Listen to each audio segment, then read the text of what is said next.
izao no anontanianao de aoka fa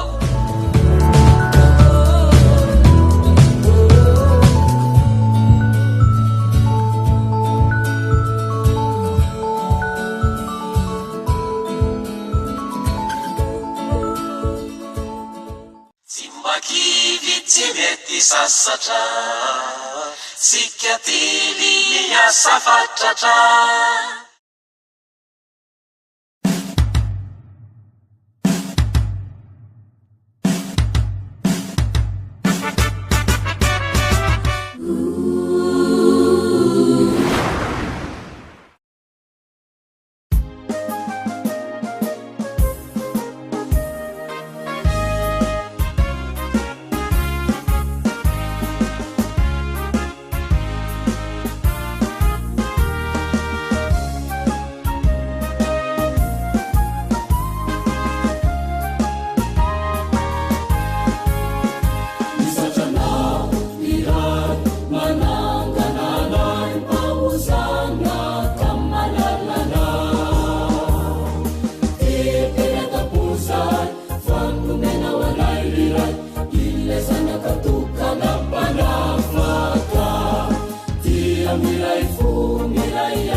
Mahuira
ka hera mivavaka izy ka rehetra tompoko. Andriamanitra ray zanaka ary fanahy masonao, mivory eto amin'ity tomponao masony ity zahay amin'izao isan-keritaona fahavalo amby roapolo amby zato zao, no ny antso ny fananao masina mba hifanatitra aminao eto handray ny fahasoavanao, avelanao maimaimpona ny helokay, ho atanjahanao sy ampizoroanao sary zahay ho vavolombelonao, ho irakao eto amin'ity zao tontolo zao ty mba ho fanasiny tany sy ho fahazavany zao tontolo zao. Dia misaotra tompo ny amin'ity fotoana masina omenao sy amangianao anay ity. Tera sy laza ahaza saotra amboninahitra asandratray amin'ny fonay tokoa ho anao rery hany. Misaotra anao manokana amin'ity maraigny ny 9 septambra ity, zay azahoana makasitraka sy magnome voninahitra anao eto tamin'ny tantananao ny mpanomponao nandritry ny fotoagna rehetra eny mandra-pahatapitry ny farafoa fofonainy, ny tagnanao ny hazo anazy, ny fahasoavanao ny nahatoy zao azy. Isaorana sy derana regny mezana voninahitra anao koa zany fa fisehoan'ny fitiavanao, endriky sehoan'ny famindramponao amin'ny fiainanay. Tonga eto koa gnay Jesosy eo am'izao ifagnatrehana aminao zao, ny raha sy teny afa-zavatsy nandrinesana ny teninao teo mahasiary megna sy mangaihay, satria mpanota mahantra sy mahatanteraka ny sitraponao. Mamindrafo aminay ry Jesosy tomponay io ary mamelany helokay. Misaotra anao ny am'ireo teny maro ny rosaka malefaka tahaka ny ora-pahavaratra napitondrainao ny mpanomponao maro teto nandritry ny fotoana ity sataona ity. Ary am'izao dia zoronao eto koa ny mpanomponao, mpanompo tsy mahasoa, lehilahy ory sy mahantra, kanefa sitrakao hilaza zao hafa sao sao. Magataka aminao ry fanahy masonao, sy efa ny fisainana maholombelona ny fagnazavana ny teninao, satria sy mba takatra sainakory. Mangataka anao hampianatra, mangataka anao hanolo saina, mangataka anao hagnazava, ary sy hainy maholombelona anay koa ny mandray zany teninao zany. Ny fanahy masina ihany no angatahana hagnampy amin'ny fandraisana ny teny ho tonga fiainana, tomboanay amin'ny finoana, hiasarana isanandro sanandro fitondratena masina, soroanay ho vavolombelonao, ambara patratraranay ny fahasambarana mandrakizay. Amin'ny anaran'i Jesosy Kristy tomponay no angatahana sy agniriana zany vavaky zany. Amen. Miarahabatsika rehetra amin'ny anaran'i Jesosy mahatrasa ty isan-keritaona fahavalo amby roapolo amby zato ity. Araky ny fandaminana amin'ny programa efa voalaza teo raha teo, dia fotoagna anaovana fakasitrahana sy fandrano ny mpanompon'Andriamanitra dia pastora Andry Andrasana Diedone Emmanuel, izao atrehantsika izao. Ny teny faneva nomeny Jesosy azy mivady no halahasa eto, dia sy hafa ny Kortiana voalohany toko 5:10 ny tapany voalohany, lay manao hoe amin'ny anaran'i Jesosy, fa ny fahasoavan'Andriamanitra no nahatoy zao ahy, fa ny fahasoavan'Andriamanitra no nahatoy zao ahy. Io no tenin'Andriamanitra halahasa eto. Ka raha sy hoe mampitovy raha samitovy fa amin'ity farisa voatany ty de misy ataony olo hoe milanona zay lefa avy akatiny vary rehefa avy an-tanàna ny vokatsy amin'ny akapobeny de misy antony ny lagnonana mamono ao moa tena anisany ilazana azy ka rehefa atao ny lagnonana mamono ao de misy mikabary milaza hoe zao ro atony ty lagnonany ty ohatra nisy narary salama isy kilonga tafita fianarana misy tragno vita de misy mikabary milaza ny atony efa mba namonjy an'io hiany aho namonjy ho iaho fa sa mamonjy koa faila dia sy mba mitay ny kabary ataon'olo sisisiny de mba magnirigniry lay mba ngay rery mba milagnona koa magnary de mba ary mikabary de mahita nyty lagnonana eto ty pastora feny 5-10 taogna sofiny rano sotro ronono 7-30 taogna niasana na pastora dia mampagnirigniry hoe siany viana revo mba mahatrasany zany indrindra fa nagnatin'izao ady de mafandro zao ny tena ventiny ty lagnonany ty araky ny faneva de ity fanevy ty ry milaza azy ka oatsika zay magnatriky ty fisofandrano ty de tohitohony ty tenin'Andriamanitra ty eto mba hahazo sara ina ry hevy sy ty teny ty fa raha ny marina mako de karazana fizoroana fahavolombelogno ataon'izy mivady tamin'ny aignany nandritry ny 5-10 taogna niasany nanaova niasa pastora 7-30 taogna de hoy izy misiketa ny fahasoavan'Andriamanitra no nahatoy zao na nahatoy zao anay ny marina ny vitany zay lahateny zay no tena izy mijoro vavolombelogno izy mivady fa zay 5-10 taogna ny aignan'izay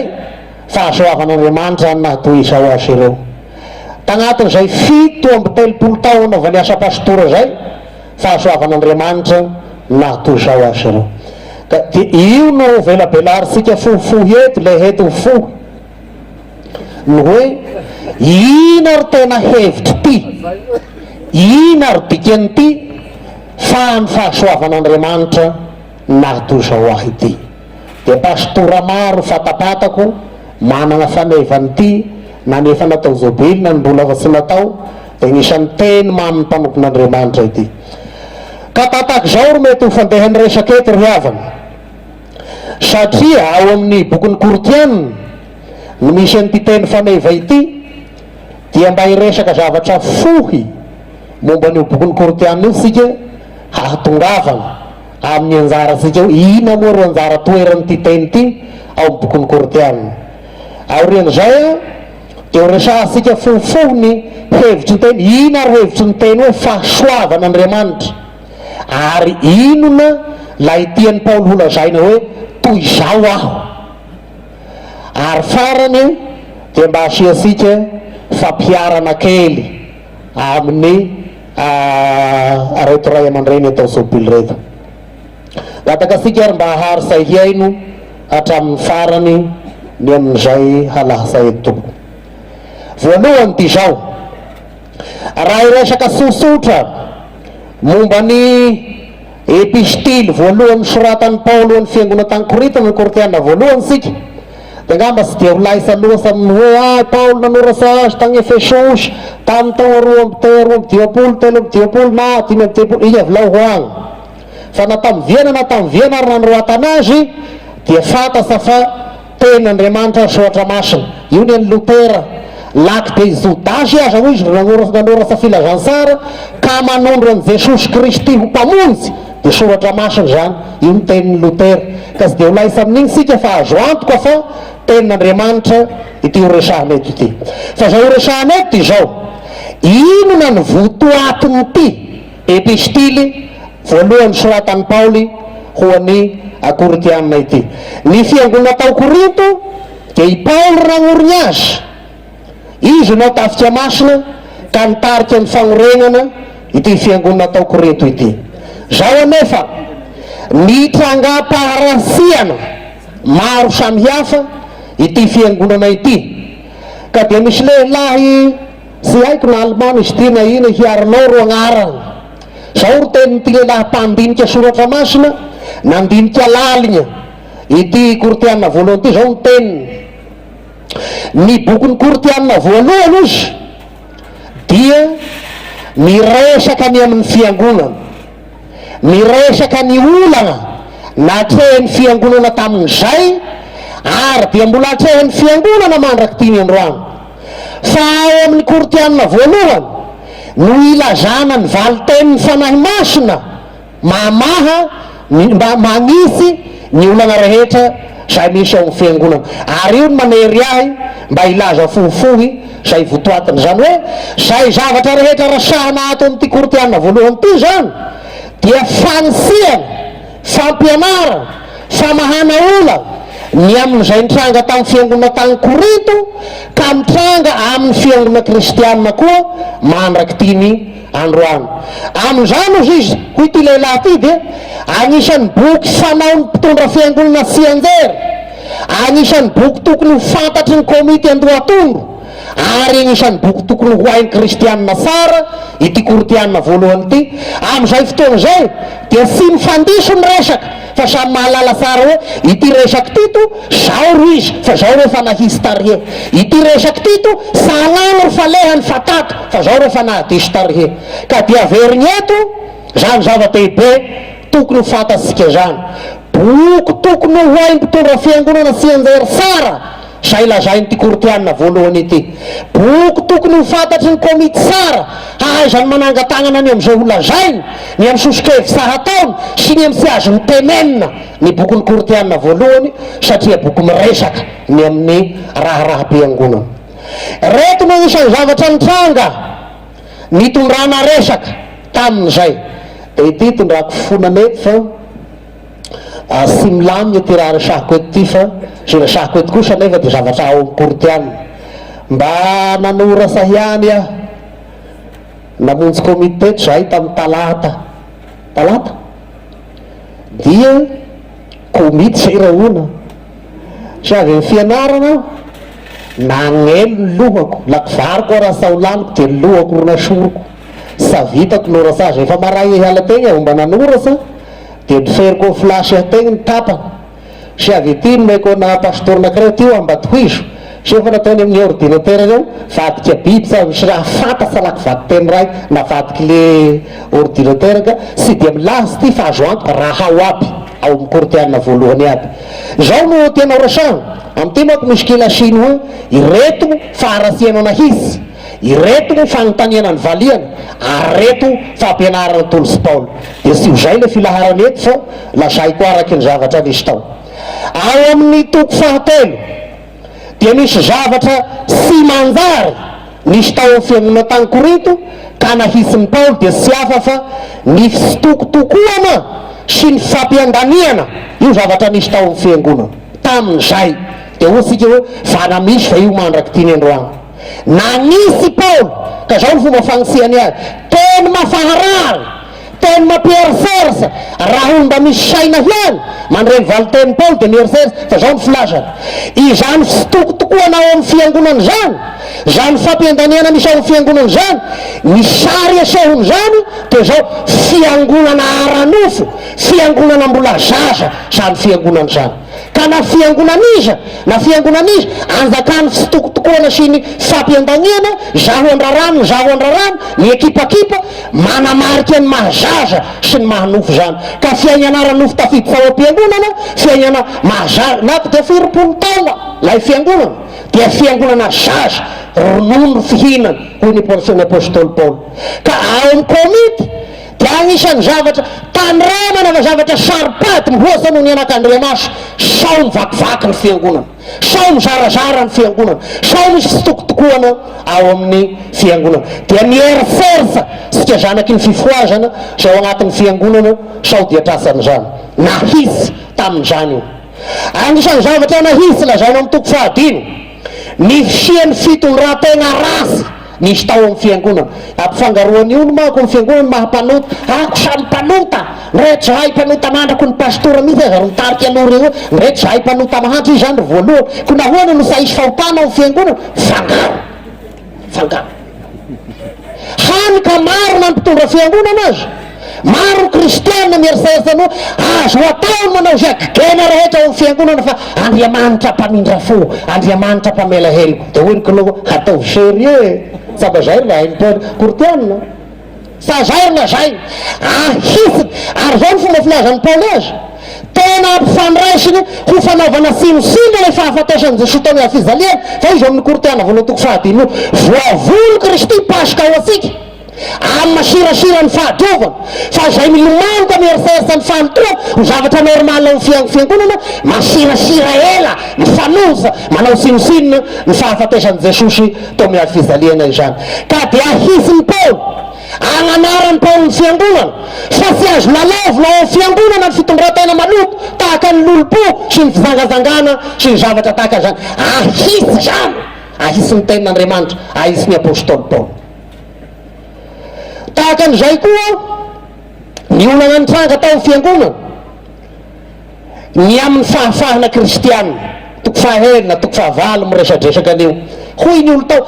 dia ny finoana hiany, dia zay alehiny any la hena toerana misapo no isany iresahana an'io. Io dia mila fitandremana ry havana, fa ny fahafahanao raha miteraka fahafatesana ho an'ny malemy,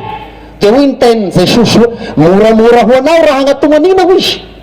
Vato lehibe fiksoam-bary ny vozona haletika any amin'ny ranomasy lalala. Mila fitandremana io, hoy ny apôstôly Paoly. Laky raha dia hindezina mamendimendy eo izy mihenana terina tamin'ny sampo, kanefa misy malemy tafitoy io, dia fa manombonomboka miakasa amin'ny folo moa zao ataotsika io misy hena miendimendy dia mihesikesika ny tranabela te hihinana azy.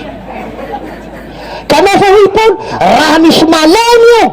ka tafitoy any amin'ny hinanako an'io, sy mihinana an'io aho, fa ataosika sinosinona io. Ty tantara marina, tantara marina tamin'ny zaika be tagny Mazenga, dia ao am-panaovana zaika ao ny olo mitafy lamba fosy aby dia feza ao fa tomponay andray ny fafaka ny sisisisy. Fa rehefa nomboka ny faraparana le zaika namonjy moron'ny ranomasina tariavara sary, igny zanaky ny fifoazana ny borofo safosy nizinjiny aby tao amoron'ny ranomasina. Tantara marina ty lazaiko antsika ty, tantara marina ty lazaiko ty. Fa nisy ray aman-dreny toby anankiray tapa-dalan-drà ary io retina nahafaty azy. Tantara marina zany lazaiko zany. Nisy ray aman-dreny toby anankiray nahita ny zanaky ny fifoazana zilizily tao amoron'ny ranomasina, tapa-dalan-drà ary io retina nahafaty azy. Misy mahalala ny agnaran'izany tsika eto. Ka azo atao aho afaka dia zy tiako sia voafetra ny fahafahanao. Ampianarin'ny Paoly zany eo amin'ny fiangonana. Ino mahagaga raha olo mitondra fitafiana sy manjara maneo rasa faneho amin'ny fiangonana dia milaza samy fitafiana fa ny fonao zy reny Jesosy. Ataovy soa, ataovy soa, fa mampianatra magnisy ity koritiana ity. Raha mpitondra fiangonana ary manao an'izany, ataovy zy metra ona ny finoanareo hiandry zy reny Jesosy, iveren'ny koritiana, iveren'ny koritiana. Fa ny olana tamin'izany miverina am'izao dia magnisy ity epistily ity. Anisan'ny resahana am'izany ny fagnomezam-pahasoavana. Men'Andriamanitra fagnomezam-pahasoavana maro samihafa ny olo zarazaraina fampandrosoana ny fiangonana. Fa nitranga tamin'izany mao ny avongavona ka nieriserizy zany hoe ina zay fagnomezam-pahasoavanareo hametaka lamba-piangonana fa ninay mahay amin'ny teny sy fantatry ty ry fagnomezam-pahasoavana ambony avongavo mpanahy zany. Mampianatsy Paoly sia Mifanahir ng may andragati hameta kalalaba piangkunan. Mifanahir ng may andragati hamafafang may kapasovan hamafafiangkunan. Fangar ng may andragati fang may kapasovan ay turten sisis mituvre since there now fanfana ng mayas andriaman sa irayan. Sara-saray ng sanyafan yas andriaman sa irayan. Sara-saray ng fangan fanpuan fantup dia irayan. Tewi Paul mabiamasas ni food sa yurenan fanpuan. Arin fuet naman ang fanpuan siniasa rehet arakin fang may sapasovanan men kaya yun na siya niftiafan yun lepend falak de mahayin tenem sa fata tangaw lak de mahayin nangaw layina na inaw la siya kanefa siya niftiafan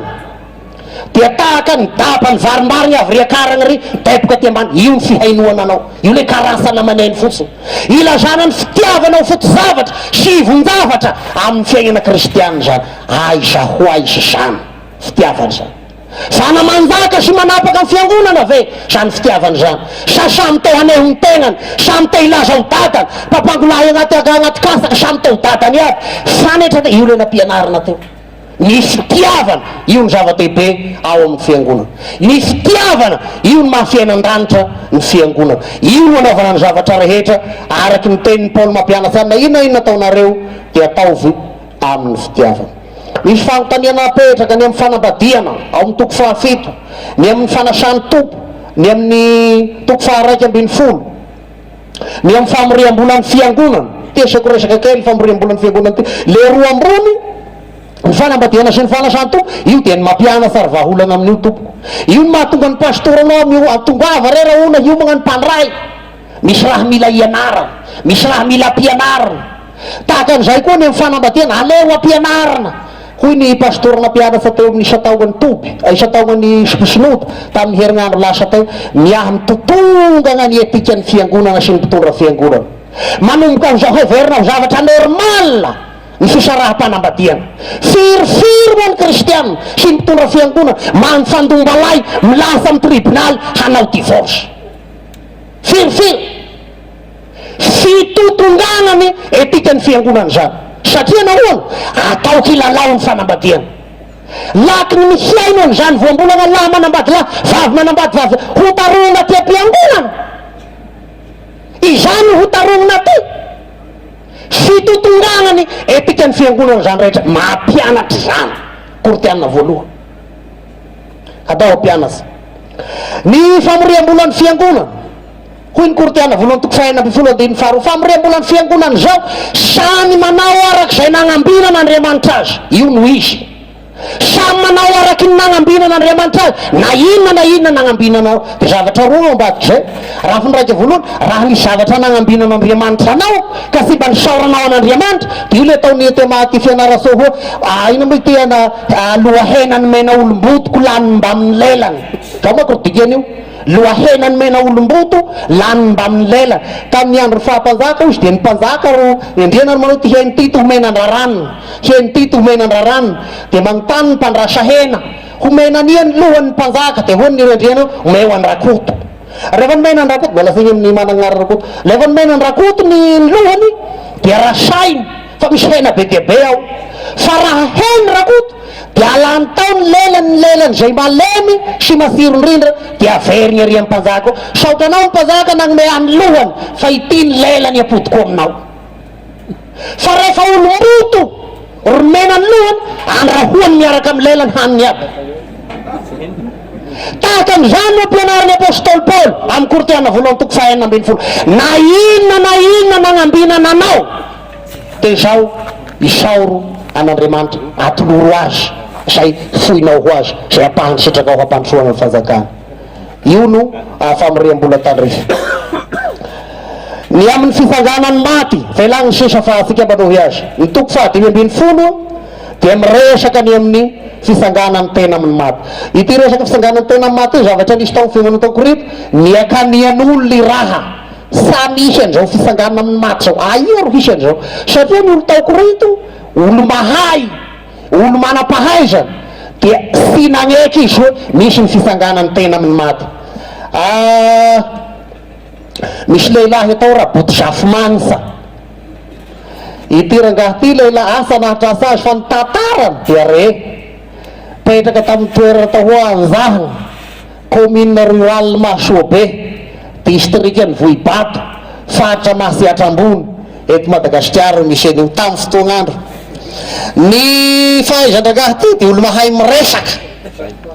de mitainy ny olo mehy rehefa miresaka izy, ndray mandeha ozy zao ro tantarainy, bevoka ozy ny vadiko, rehefa bevoka ny vadiko de nifidy hanina na ina koa na rasiana te hina trondro, ka izy le tanàna nanjahana amorony rano Masihatra igny ro misy azy, de roso aho i handeha mitana tondra vitana, de nalefako, de efa fantatso ahazo afany aho tahatory, de nitapahako tamin'ny zorany tadimbitana, narohoko tamin'ny reny betomboko, de natory teo amorony rano eo aho, ke nahazo trondro ny vitana. Drinorsany agnaty rano any aba, iro mitantara, drinorsany agnaty rano any aba, efa mitely ny rano intelo avy nasiaro, de miheny olo, de verengola aveo nitovy tantara, sy taisa tao a karokarohoko, ty le karpa lany be, karpa fa misy tandro, drinaiko amy tandro ny drinorsy tao, feriko agnano rano, efa mandady iny abaniana zaza vo zay no lanin'ny karpa, de meziky de to vandy, fa zay vandy tena tiako rasana de lela zany hoe mitely ny rano itelo ah, fo zay vo nasiaro, i matory ao zany misy mitely ny rano indray mandeha zay indroa itelo, de to vandy de mesika mehny olo, fa zy tena hiezana olo fitantarany hoe fa le miteny mehezana be miaigna fa lefa samy mehny olo de miteka hay vôpa raha vandy, olo matory izy nolo azy o tely ny rano itelo avy nahita azy, vonasiaro tao. Tamin'ny andro nisanganan Jesosy tamin'ny maty, de nitolorany devolo hevitra koa ry reo mpitondra fanjakana sy ny miaramila le misy olo magnontany ka manao hoe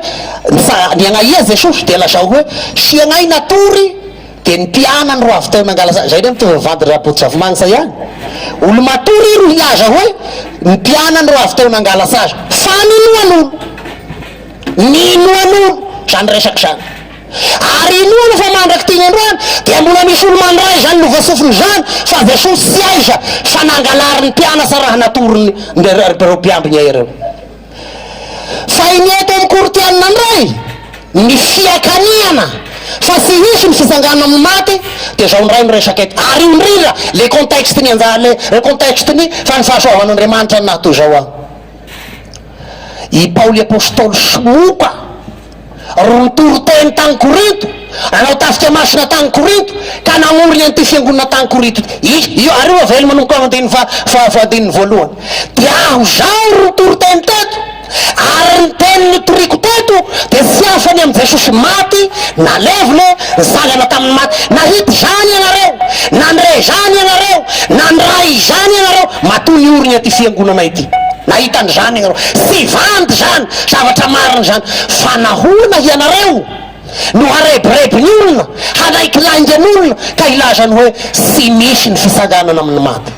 De lazainy Paoly io hilazany amin'ny tegnany fa izaho maapôstôly aho de fahasoavan'Andriamanitra milazany hoe sy to apôstôly sy tonga vonana aho, ambany indrindra kely indrindra amin'ny apôstôly aho, amin'ny Efesianina toko fahatelo andininy fahafirembifolo ngamba ilazany hoe izaho zay kely no ny kely indrindra, mba asika vobologna zay, izaho zay kely no ny kely indrindra amin'ny fanjakan'Andriamanitra no mba nomena zao fahasoavana zao de nihitoriny filazansara. Ka io ny contexte ila misy an'io anjarasika io,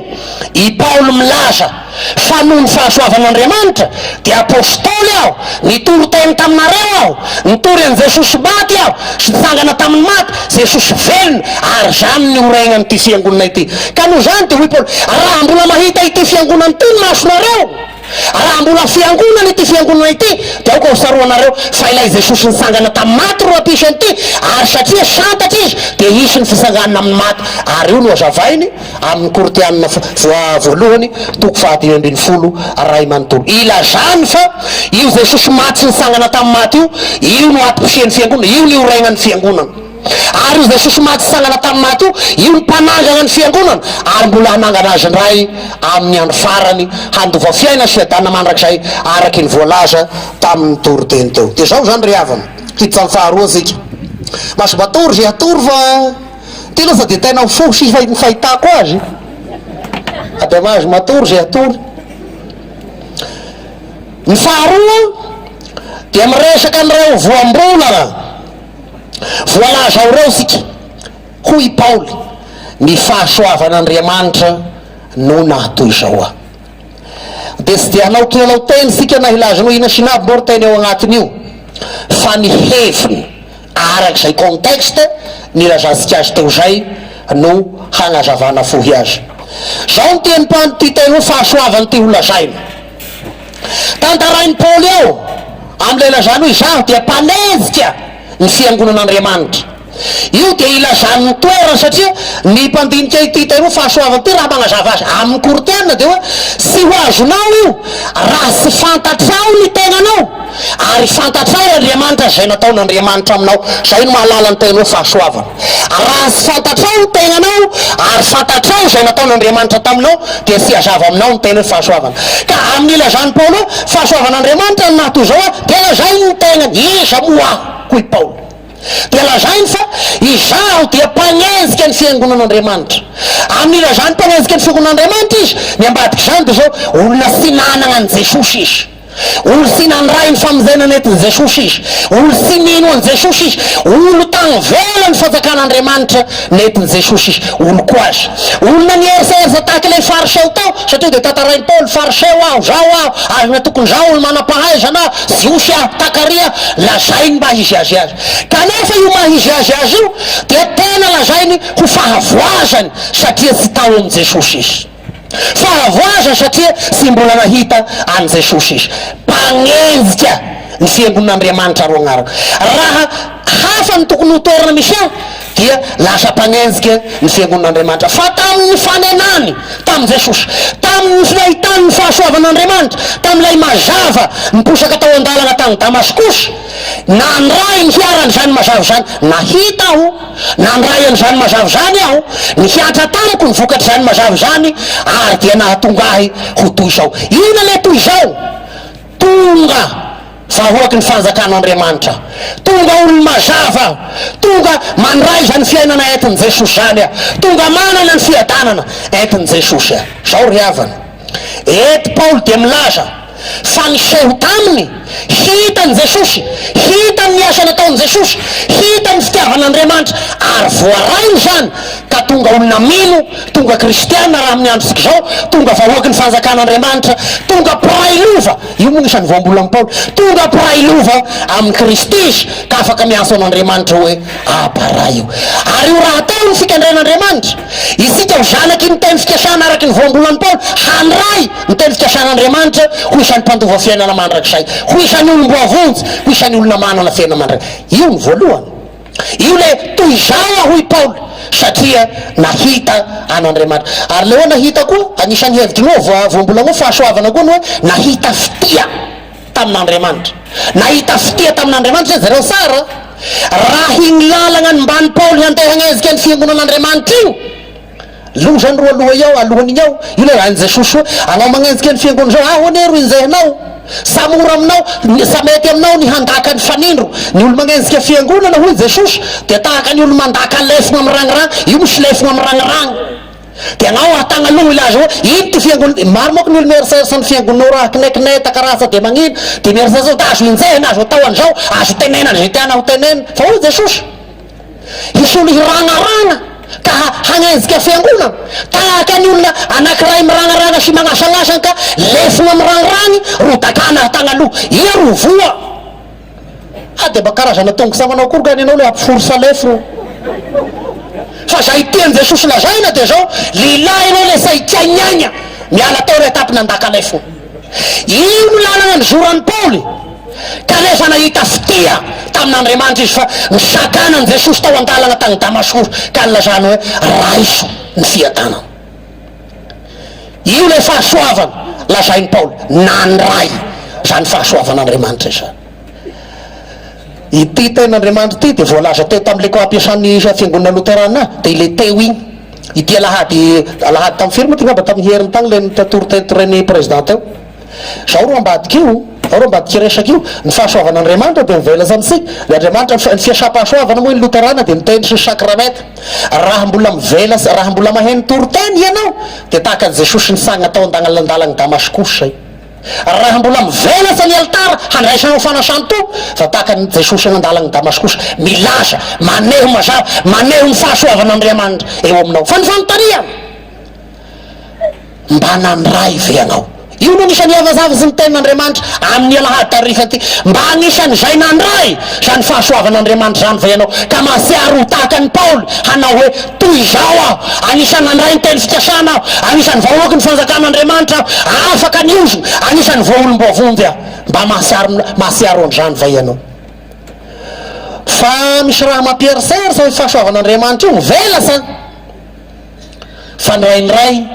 vo maika magnamafy ny fisarana asika ny boky ny asan'ny apôstôly de mampianatra ny asan'ny fanahy masina ary ny boky ny asan'ny apôstôly de roa ny asan'ny fanahy masina ny fanahy masina de miasa amin'ny tenin'Andriamanitra miasa amin'ny sakramenta zay mandray azy tahaka ny Paoly tao andalagny tagny Damaskus de toy izao voavonjy avahoaky ny fanjakan'Andriamanitra manana fiadanana manana ny olony fanjakan'Andriamanitra izy fa ny asan'ny fanahy masina faharoa de zao manjaisa ny fony olo samety hibebaka io ro asan'ny faharoa ka ny fandrinasany olo tenin'Andriamanitra raha sy raisiny de vao maika manjaisa ny fony arakaraky ny andraisinao tenin'Andriamanitra vao maika mihidy pity ny fonao io no izy riava misy tantara tahaka zao tantara marina vakio va navelosora sagny amin'ny boky tantarany fifoazany ty mandraky ty ny androany fa tamin'ny andro dadarakoto zandry Daniel dia vanasatena le mafifoazana azy izy fa nampianasa tamin'ny toerana anankiray nao katekista tamin'ny toerana anankiray sy tadidiko ny agnarany tanàna sy mpahay tantara mahay azy tsara de mitaogna olo ivavaka izy evangelista isany nilazana ny agnarany tamizay taogna ny olo ivavaka andao raha olona ivavaka andao raha ivavaka de misy lehilahy anankiray taon'ny dadarakoto zandry hiany ivavaka fa aia manda fa ndray mandeha izy andro alahady de mandalo andrindriny fiangonana izy de ora koto zany de efa eo ve anao dady io ny varavaran'ny fiangonana anao sahidisa de zavatsy anao nahegna maso ina fa niditsy izy de rehefa tonga tao am-piangonana andeny fotoam-pihavana sisisy de zao nyfombopilavy tantara de niherikeritry hoe zery amboniko zery ambany avia avana aloha afara de rehefa nirava ny fotoam-pihavana namonjy andrakoto zandry izy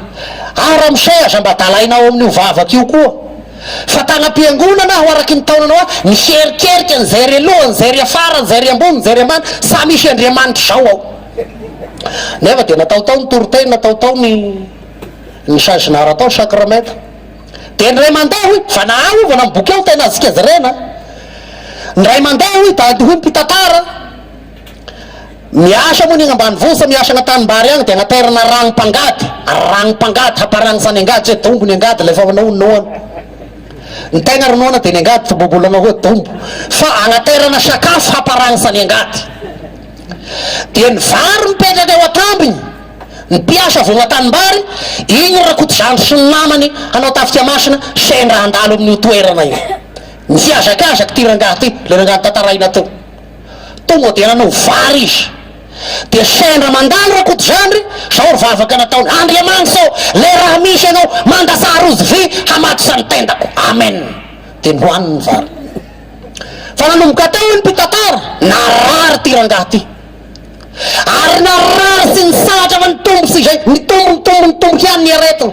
ary efa tena narary izy de nasoana hiany raha misay hivavaka teo amy de mivavaka rakoto zandry vavaka fa ny farany ho faty le rangahy de hoy rakoto zandry Jesosy eo fa nanao akory ty no dia maty taky ty zao valy tenin'ny Jesosy efa nandalo ahy ka de mba andalovako koa io valy teny rakoto zandry valy tenin'ny Jesosy efa nandalo ahy izy ka de mba andalovako koa mampierisery zany io reva fa zalay sao fahasoavan'Andriamanitra fa sao de mba efa nandalo io ka handalovana ny fahasoavan'Andriamanitra dia miaso asika ho toy zao. Ina le toy zao? Hibebaka ka handray ny fanjakan'Andriamanitra, ho tonga vahoaka ny fanjakan'Andriamanitra. Raha be ny tantara ampiarsarza fa antsika de manao mato de raha manday ho azy io ry havana, fa misy tantara anankiray koa ty sy miboky aloha fa lovasofa le diso le ny tantara azy mivanty. Tamin'ny andro neny lava koa izy misy mpiandry saleo atotika fa milomagno amin'ny fitondran-tegna rasy. Efa be ny olo mahita ny raha tao dia mihemsy zao vao ry mpiandry, le zao ro tao mpiandry, alendray mivay mijanona manompo sampy. Ho roso ineny lava abebaka ny olo ty fa ny sakanan'i Jesosy aza mihoany koa fa efa miomagna hamaty azy amin'ny akanjony agnary azy mihelo aho, hoy ny tenin'i Jesosy. de asika zao ve raha izy aby any mampierisary za ravana ary ny apetreretana asika de zao amin'ny tenin'Andriamanitra anjaratsy miakasa eto amin'ity tombo masina ity sika hanatitra ny fahasoavan'Andriamanitra amin'ny teny, amin'ny sakramenta. Fa inona ny vokatra reo amintsika? Voaray isika ve reo tenin'Andriamanitra reo? Sao sanatria ny vava hahabe ny fisarana asika, sao sanatria ny vava vo mainka hanity ny fosika, vo mainka hanampy fanjaisa dia kofedy eo amin'ny fosika ho mafy sara. Io any nahazo an'ny Farao, ino moa nahazo an'ny Farao? Teny sotra ro nataon'Andriamanitra napitondraina ny misesy avoaho ny oloko, fa i misesy nagnamafy ny fony fa ny teny amina amin'ny lafiny hafa Andriamanitra. Vatika rano rano tagnanay bony vovoka ny vatika moka havandra sisy ny sisy fa vo mainka ny amafy ny fony Farao. Ka sao dia arakaraky ny andronesanao tenin'Andriamanitra vo mainka amafy ny fosika. De hoe ny mpitoro teny teto, ny fibebahana io tadiavin'Andriamanitra amitsika, ny fiekena helo koa io fanetretena tadiavin'Andriamanitra amitsika. Aoka hiaiky ny fahotasika fa hoy ny teny teto, zay miaiky ny fahotana, zay misotra mahafoy azy dia ahazo famindrampo. De le mahafoy io mba ataoko sary tahaka an'izao. Any marina miakasa eto amin'ity tobo ty sika samy manana ny raha mahavesa, ny fahotana mamatotra asika manomboka agnandrano, manomboka ao amin'ny fiarahamonina, eo amin'ny toeram-piasana, eny amin'ity fireneny ty, ao amin'ny fiangonana, samy manana ny toe-pahatany araky ny tagnisana azy teto. Fa la mierisery zao ny mangalasa sy ny mijangazaga ihany de araba manao sary iasaigny azy de tahatahaky ny raha ferina amin'ny diony mihitsy iny fahotana io. Tonga eto sika raha ny marina tian'i Jesosy ary hoy zo midiony aby ny fahotana sy ny raha mavesa eto fairo eto de sary iasaigny ety zany miakasa eto mitobo sika menaka aby de samy mitondra ny diony mpahotana, samy mitondra gony mitondra azy eto. Fa rehefa avy eto ny olana ty zao ndraindray de mizara asika, misy tena mahafoa Jesosy eo, afoako ho anao de fatorany ty sigary teny de fatorany ty toky teny de fatorany ty fizangazangany teny de fatorany ty fitiavam-bolo teny de fatorany teny fatorany ty kolokolo teny fatorany ity atolory an Jesosy lay gony pahotanao fa mivelatra ny fahasoavan'Andriamanitra zao. De misy de mahafoa aloha le nahafoanao soloan'Andriamanitra ny gony ty ranao ihany ro soloan'Andriamanitra fahasoavana, ka lay gonin'olana sy ny gony pahotana ny ferineto ho levineto ary gony pahasoavana io no ferina mo fiadanana, fiadanana io no entinao miala teny. Fa ny sasany ray zirezireny agny ilany eo maty ny diony de adolo sao ity sao misalasala ty ve de avela tokoa. Maro no mitondra ny fahotany eto amin'ity tobo ty de vana mitondra azy mipody koa. De le natao sala amin'ny entagna atao ambony tomobila de bakaro ambony tomobila ao ro entam-pahotako igny ferina mipody teto de vana miady mampiakasa an'igny ao ambony koa no mitondra moto teto soa tanàna. Ny tena gravy aza misy magnampy gony hafa, ny gony ferina hatany salevina mitondra gony hafa koa no miala teto. Aka rehefa te de magnampy ka rehefa sa mahafoa de magnampy. Ny fahasoavan'Andriamanitra ravana ty zao atrenisika, atrenatren'ny Paoly tao andalana tagny Damaskosy, nanaiky izy nandray zany fahasoavan'Andriamanitra zany ka toy izao tonga vahoaka ny fanjakan'Andriamanitra, tonga lehilahy manam-piadana. Ianao koa ansoina hasiary zany hoe ny fahasoavan'Andriamanitra no nahatoy zao ahy, afakeloko, afa-paotana, afaky zay magnavesa, afaka ny heloko rehetra mandray fiatana. Io le ansoina nambaran'ny mpitoro teny tao. Ao ka hanao tahaky nay mpamory hetra, ka hanao hoe sasaky hiandrandra-lagnitsy, sasaky hizery namana, ka hanao hoe Andriamanitra mamy raha fo amin'ny mpanota, mamindra fo izy, fa zany no atao fahasoavana. Fa zay samety sao dia anao tahakandragahy nangataka rojo vita rehe, ka ho ataon'Andriamanitra nde handalo ahy ianao ka mba hatalovako koa. Sao dia efa miomagna Andriamanitra, efa saleo atao ina anao, efa mafy, zay zany fonao ka miomagna hagnary ianao Andriamanitra. Fa zao anefa matoy ianao mbola magnatriky zao toroteny zao, matonga mbola etimety mandrereo teny maro, mbola magnatriky any altaramaso, fa na magnatriky anao Jesosy tehiteny aminao lay teny mamy araky nampangambarany mpanompony teo, matoky anaka voavelany heliko, teny mamy zany. Ny faharoa lazain'ny Paoly toy zao aho ty zao: rehefa naharay zany fahasoavan'Andriamanitra zany ianao, rehefa nahavoaray tonga olo ny fanjakan'Andriamanitra, tonga vahoaky ny teny fikasana ianao, dia tsy avelany zany hangina fa tonga iraka hilaza zany fahasarany zany amin'ny hafa koa. Ary io le lazain'ny Paoly eto: izaho zay nandray tao andalana tany Damaskosy, lay Jesosy maty nitsangana tamy maty, nananga raha tamy fahafatesako, io koa ro toriko anareo nandray azy, tonga fiangonana tetiko riko. Fahasoavan'Andriamanitra mba mahampitory teny ahy, io no faharoa ry havana. Fahasoavan'Andriamanitra koa ny mahampitory teny. Ary io dia verimberin'ny Paoly amin'ny lazana zay kely noho ny kely ndrindra amin'ny fiasana toko fahatelo, ary lazainy eto apôstôly sy tonga volana sy noho ny aminao, sy noho ny fahasaranao, sy noho ny fahambony toetranao, fa noho ny fahasaran'Andriamanitra, noho ny fahasoavan'Andriamanitra dia mba nataony mpitory teny ianao. Dia hoy ny mpitory teny fandimby mba remarqué anareo moa zay fandimby eto fa milaza ao dia rasy any zao tontolo zao, miany ao agnatin'ny fahotanany any olo, efa raha hava sisa ropozio nianasa, misy mpampianasa tamin'ny isa-taogny koa tamin'ny herinandro iny zao ny tenin'ny pastor anakiray, dia fa saba Jesosy koa ro tena angatahany olo fa dia vola haray io no manahirana ny olo. Da hoy pasteur te ho le agnao izy ro mivavaka, ka zao ro vavaka ataonao matetika, Jesosy anao vola, Jesosy anao vola, dia ozy izy le raha kilonga agnao dia atao efa manomboka mafanafana, le sapasa efa mafanafana hotsy, efa mizotra makany amin'ny aretina ny fiainanao, le isaky hivavaka ao meo vola Jesosy ao, Jesosy ao ny agnananay, zay ro ataonao vavaka masaka bavanao, fa ina tokony masaka ao bavanao, ampitombony finoako sy ny fahatokiako anao. Mahay raha nia Jesosy raha ono, io le lazaina ty panisy tantara teto maly, leky ny rano hainy tobila mandeha amin'io, rehefa matoky an'Andriamanitra anao, fa matoky azy. Io rolosa, io rola, io fahatokian'Andriamanitra sa misy firy io. Mamaramaria Ester mandray ny tompo tagna mbala Océane Paris zay, zao hoe vavaka ataony rehefa anao katedraly, anao antrano asa na chapelle, Jesosy eo meo vola safata sa navitaiza anaovana an'ity trano ty, satria manan-karena Jesosy, finoan'ny fifoazany zany. Ka io rolana safatokesikan'Andriamanitra. Hoy ty mpihira anakiray taloha fatapatasika tsara,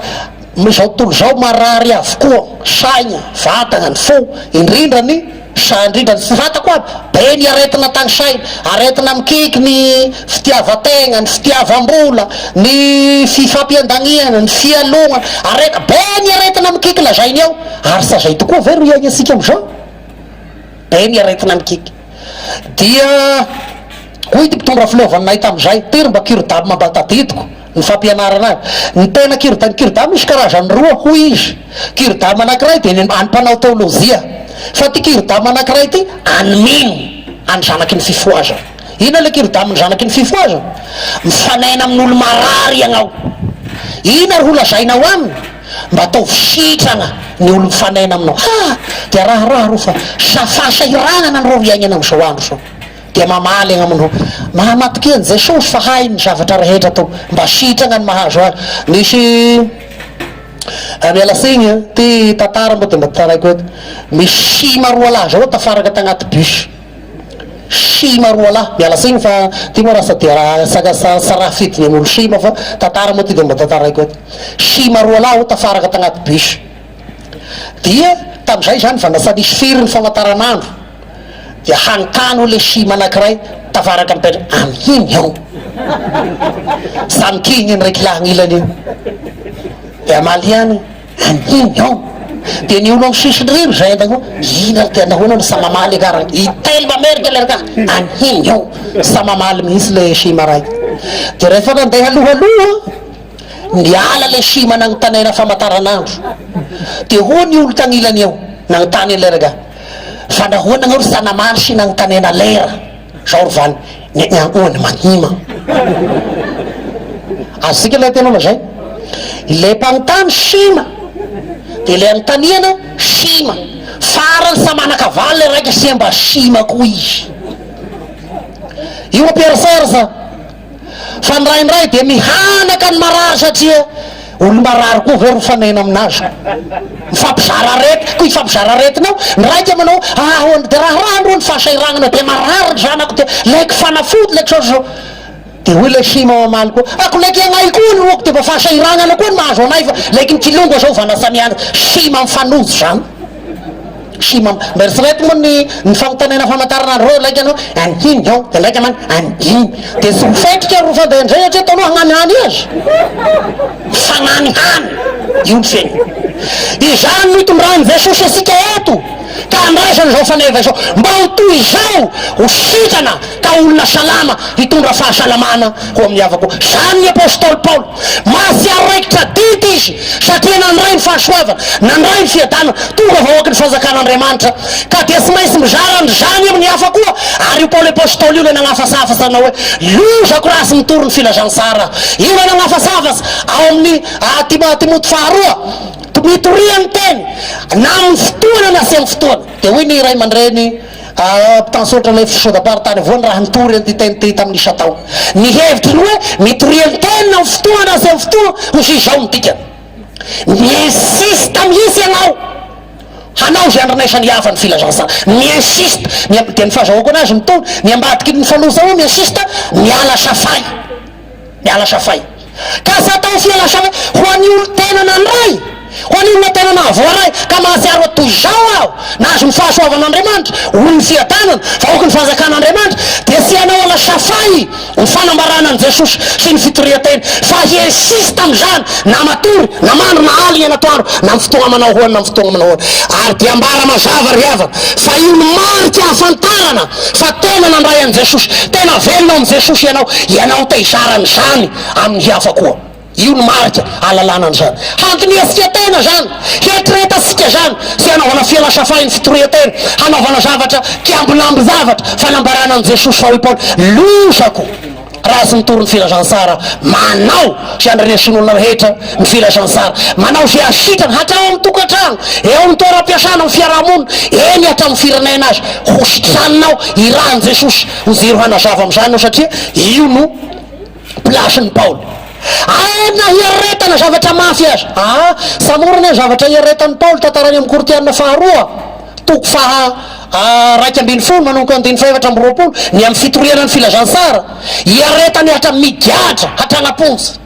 samy egnin'izy tory any hatranaponja izy hoy ny mpitory tenay tam'izay dia vana manao ny andrinaisan'olo filazantsara hio ataony sy avy agnaponja fa le asika ry migiatra dia efa mikarokaroko ierery mba hagnala tato zay ny asika fa i paoly mpigadrano mihira handresan'olo ny filazantsara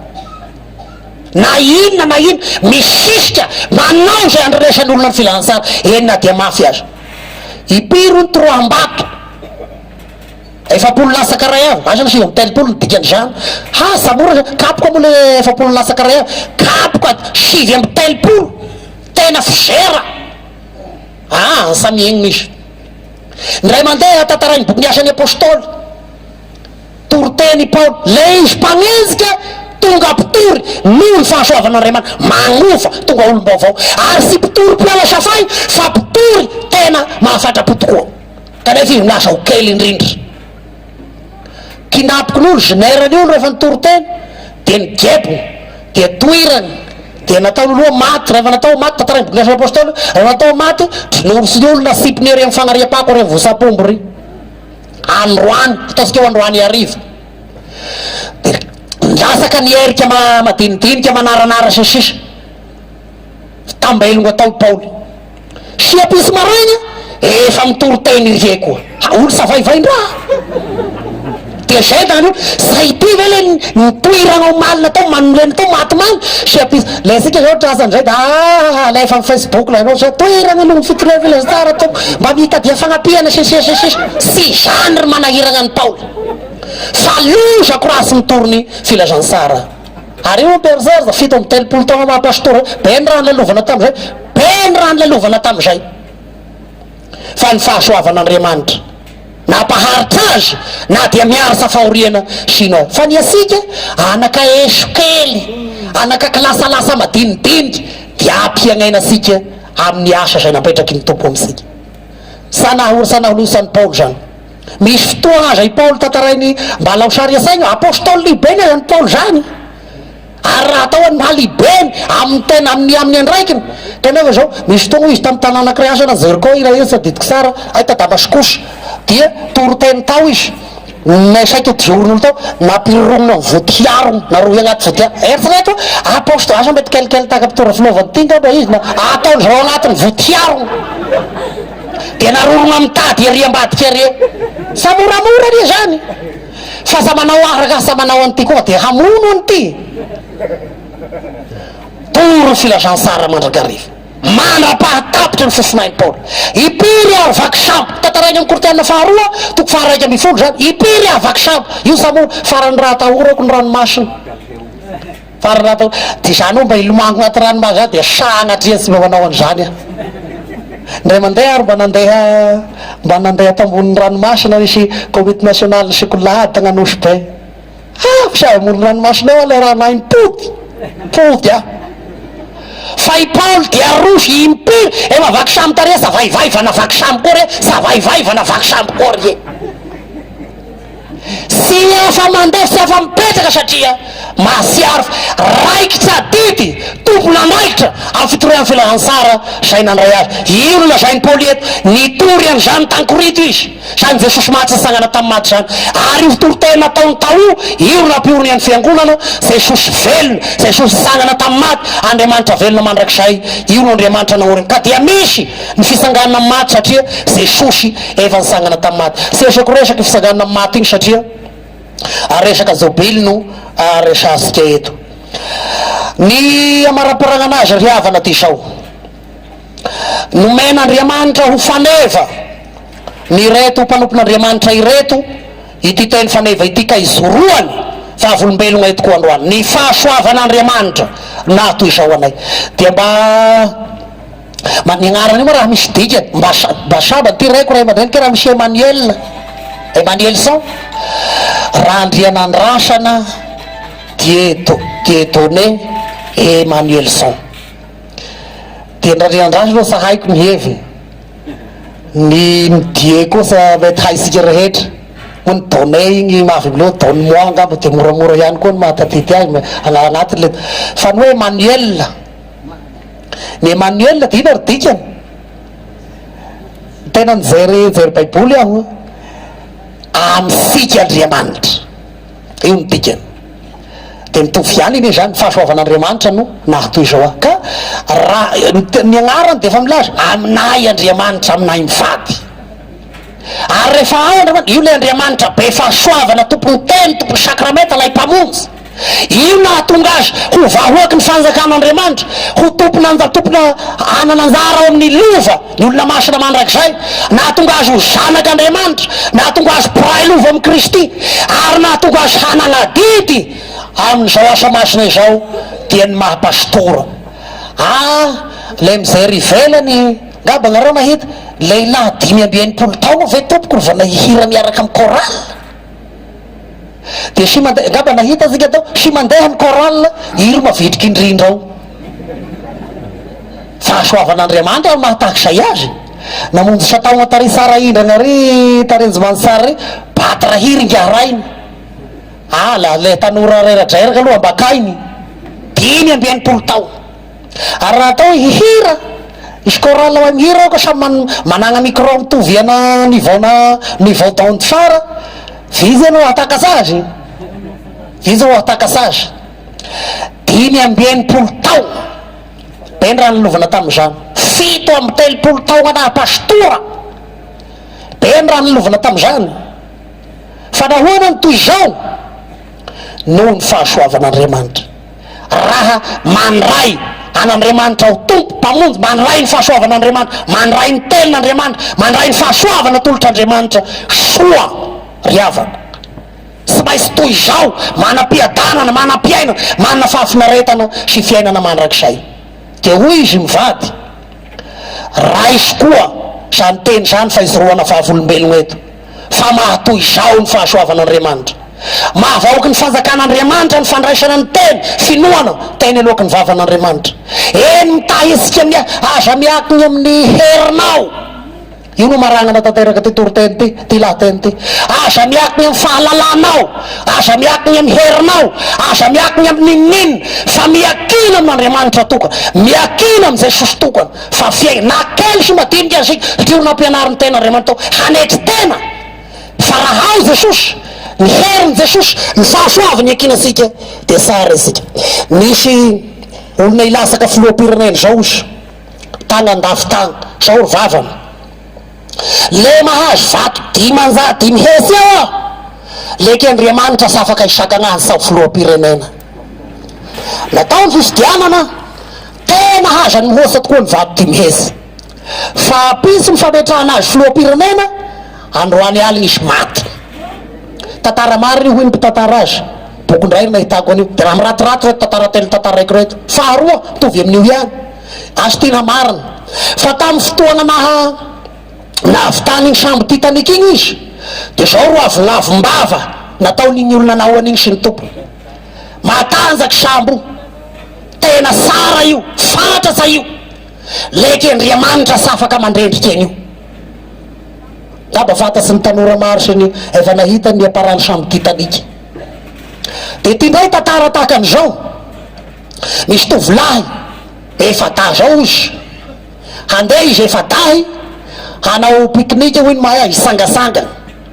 ka izy efa da io ny telo lahy zanak'olo sy mivavaka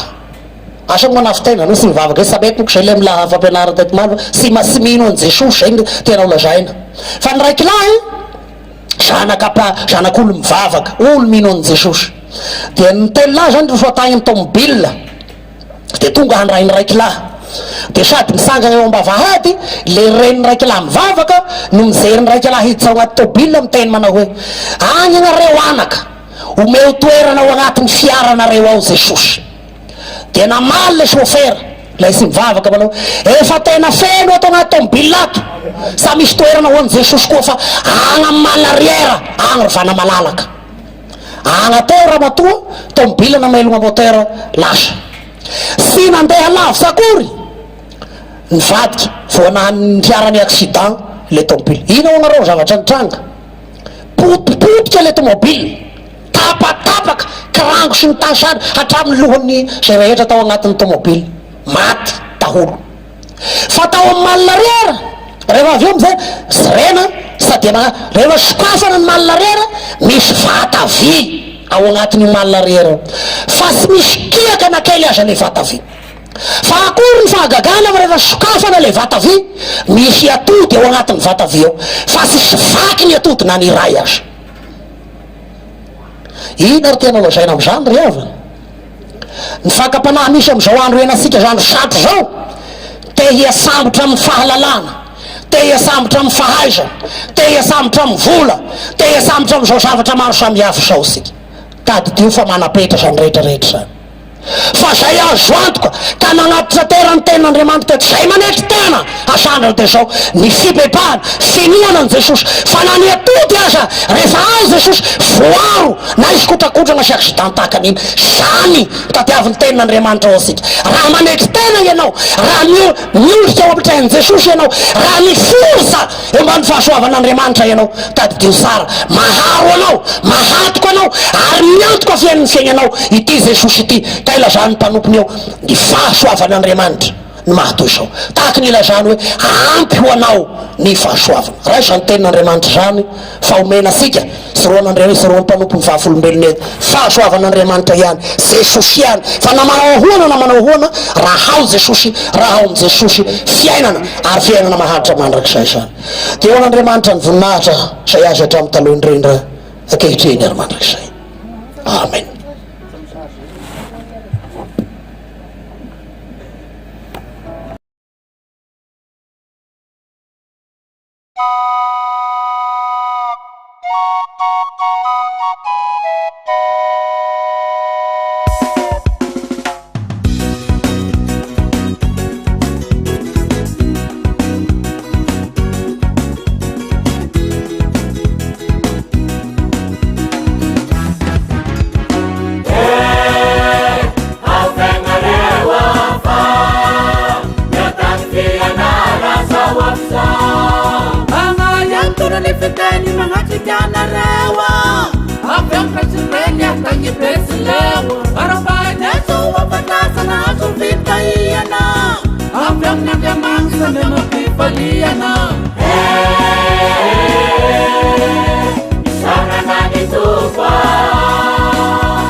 fanompoana velom-piderananao iray noho ny fombanao hatrizay arigesa iainganay mizabotokoa izahay fa ma Jesosy tompo soa manipagasitrana tokoa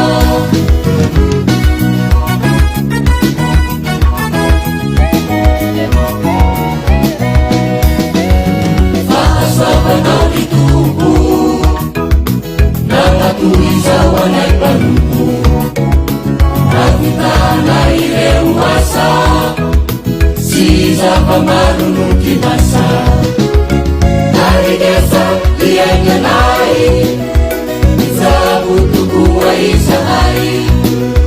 fa ma Jesosy tompo soa manipagasitrana tokoa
manipagasitrana tokoa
tonga dia niray izao ny